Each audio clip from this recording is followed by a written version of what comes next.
Ano nga ba ang mas mahalaga? TESDA in situ o work experience? Kung ikaw ay magsisimula pa lang ng karir mo bilang welder o skilled worker, mahalagang magkaroon ka ng TESDA in situ dahil doon pa lang sa kurso na yun, matututunan mo yung mga knowledge, skills at attitude na kailangan mo para ikaw ay makapagtrabaho. Kung ikaw naman ay may experience na at wala ka pang in situ, ay mas magandang kailanganin mo pa rin ng in situ dahil yun ay sertifikasyon at merong mga trabaho na meron kang skill. Kung wala ka naman papel ay hindi ka tatanggapin. So ano nga ba ang mas matimbang, yung in situ o yung may experience?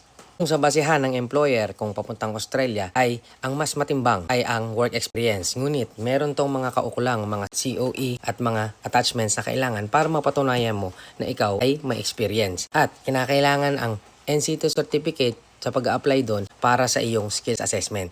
Hindi nangangahulugan na ito ay walang kabuluhan ang iyong mga TESDA certificate. Kung meron ka nung dalawa ay mas maganda dahil ito ang magdadala sa iyo sa mas maraming magandang opportunities abroad.